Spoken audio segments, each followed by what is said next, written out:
I had just gone through a pretty nasty divorce a few months ago. For the brief 2 years my ex and I were married, most of our nights ended up turning into shouting matches and insults.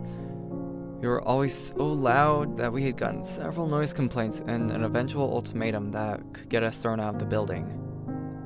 Anyway, we ended the whole thing, and he got most of everything. The house belonged to his family, along with most of everything in it. He let me only have my clothes, some photos, and my dog, Riley. I was short on money at the time, and luckily, a friend of mine let me stay in his home for as long as I needed. While there, I was looking for a better paying job to help me get my life back on track. My search led me to an opening for a campus security guard at a local community college. I arrived at the interview to learn that this job was for a night shift. Yay! I wasn't too sure about taking the job at first, but my bills and growing debts weren't going to pay off themselves. Needless to say, I started the next night. The campus itself was a decent size, both in terms of area and the number of students. The core campus included 14 educational and a luxury buildings. The security office was by the south entrance of the college, situated on the second floor of the parking garage. The two senior security guards, James and Darnell, walked me through my job description. My task every night was to complete 2 full searches around campus, checking all the buildings and monitoring the security cameras. My shift would start at 9:30 at night and go till 6 o'clock in the morning, by which time I take the bus home. The job itself wasn't too bad. I did kind of develop a friendship between James and Darnell, since there was a brief period in time between our shifts that they would overlap. By the time they both left, it would be midnight for me, and I'd be alone on campus. It's so surreal how such a place that's bustling and full of students can quickly become empty and turn silent. When my shift starts, there's usually a few cars left in the parking lot for those who took evening classes, some instructors, and other staff that would sometimes work extra late, but those instances were rare. In short, my interaction with other people besides my coworkers was almost non-existent. Sometimes, on my break or in between circuits, if it stayed quiet on campus, I'd read a book or listen to spooky stories on my phone. Like podcasts. After listening, I would start to feel a little creeped out for being in a campus all alone after dark, but I got used to it. It killed boredom until I started my next circuit. I wouldn't find much out of the ordinary, aside from a random object that maybe a student left behind, which I would then take to the lost and found. I just had to make sure no one else was hanging around after closing. After coming back, I would check the security footage in case I missed something. There were a few screens recording specific spots, which most of the activity happened during the day. 1 for each parking lot, 1 for each floor in all the buildings, and 1 for the administrative office. I got decent pay every couple weeks. After a while, I moved out of my friend's house, I got a small apartment, and was saving up for a used car.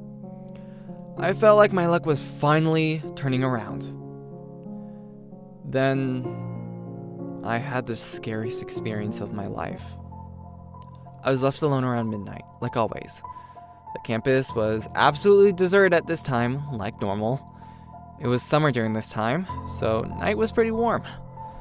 I felt like I was building a bit of sweat in my uniform while doing the first circuit, actually. I came back to the security office after finding nothing of note and checked the security camera feed. I found nothing in any of the screens until I checked the one for the south lot, near the office. While the screen was small, I could discern the moving of a large shadow across one of the lampposts. It was doing nothing but moving back and forth across the light. The shadow looked too large to be some small bird or animal.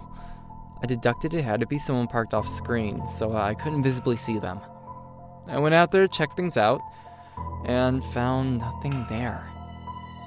If there were a person just fucking around, they would have left a sign of their presence. There was nothing left behind. I didn't hear a car drive off. I didn't hear any noise for that matter. I scoped the rest of the south entrance to find the source of the shadow. And still nothing. I sighed in annoyance at the thought of some jackass deciding to waste my time. Nothing else happened for the rest of the night. I got used to sleeping during the day, but all I could afford to sleep on was a cheap couch that was anything but comfortable. It was rare that I got a full 8 hours of sleep on it, and to top it off, the AC unit had crapped out. My cheap apartment had gotten warmer, making it much harder to sleep. I got to the college at the start of my shift with maybe 5.5 hours of sleep, and I had coffee, but it only lasted for so long. With it being extremely late, my office feeling cool, and being quiet everywhere, I started to feel drowsy. Sleeping on the job wasn't allowed, of course, but now and then, I did let myself have a brief nap to refresh myself. So, I set my head on the desk, and I fell asleep instantly. I was later jolted awake though. A feeling of something very wrong switched my tired mind on alert and woke me up. I rubbed my eyes and checked the monitors to see if anything was up. I looked at the camera feed for the south lot, and my eyes narrowed.